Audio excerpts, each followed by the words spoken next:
Once upon a time, someone said any fool can write code that a computer can understand. Good programmers write code that humans can understand. Are you wondering who said this? Martin Fowler said these lines. Well, he's a British software developer, author, and international public speaker on software development. And he's also specialized in object-oriented design, UMLs, patterns, and agile software development methodologies, including extreme programming. Well, if such a person holding so many areas of expertise has said this, then we need to take his words very seriously. So we should ask ourselves if it is not enough to simply write a working code in production which computer can understand and can just execute it to give right results. Why should we write such a code which humans can understand? Do you know why? Well, the answer is pretty simple. When you are working in a team of multiple members, whatever code you write today, that is going to be read multiple times by multiple team members in future. They might be reading your code to fix a bug or to enhance the code to support a new functionality. So we spend more time in reading the code than writing the code. And hence the code has to be written in such a way that humans can understand. In other words, the code should be able to articulate well to other developers about the logic it executes. So a well-written code can save a lot of time of other developers who are reading it to enhance it. Now the question is, how should we write such a clean code? Well, there are many guidelines around how to write a good code, and out of those all guidelines, solid principles, which is a set of 5 principles, is a very famous, proven, and effective set of guidelines which successful coders around the globe follow to write clean and elegant code. Following solid principles makes the code more understandable, flexible, maintainable, and testable. Consequently, as our application grows in size, we can reduce their complexity and save ourselves a lot of headache further down the road. And this course is going to be focused on explaining those solid principles from scratch. So welcome to the course. My name is Sandeep. I have an experience of 9 years during which I have got an opportunity to work on a number of open source tech stacks. Clean coding, software architecture, and system design are my primary interests. Of course, I have other interests too. Well, enough about myself. Let's now look at how this course is designed and outlined around each principle. So here I would quickly give you an intro to how the course is outlined and attempts to explain each principle.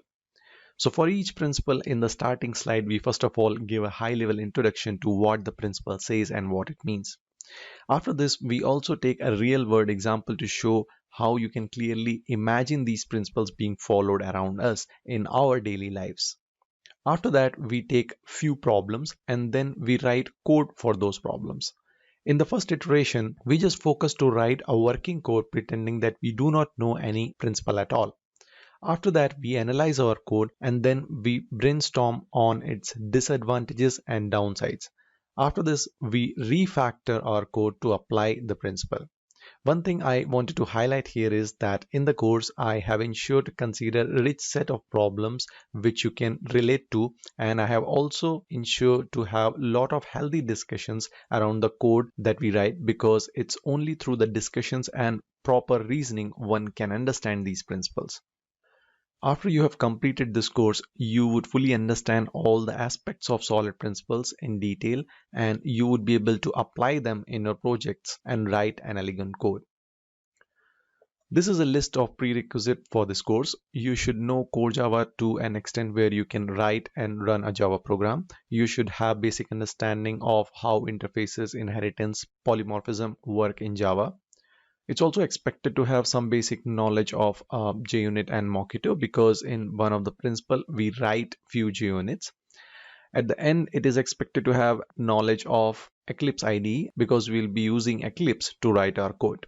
Please note that you are not required to have in-depth knowledge on these all list of items. You are only required to have basic knowledge or understanding on these items to start with this course. So what is solid? Well, solid is basically an abbreviation of 5 different principles, and these are stated on the slide. Each one of these principles is different, and we should follow all of them to write an elegant code. Also, each one of these principles is often referred with their shortened forms. For example, SRP, OCP, LSP, ISP, and DIP. So in further slides, I would be often referring these principles with their shorthand forms. Let's now look at solid origins, that is where it originated from. Well, the theory of solid principles was introduced by Robert C. Martin, who is also known as Uncle Bob, in his paper, which was called as Design Principles and Design Patterns. Robert C. Martin is an American software engineer, instructor, and author of many books and magazine articles. He is mostly recognized for developing numerous software design principles. His paper introduced all the principles, but SOLID acronym was introduced later by Michael Feathers.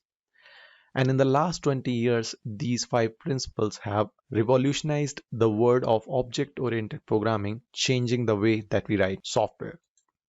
So this is all about the introduction to this course. From the next video, we will dive into the actual principles to study them. Thank you very much.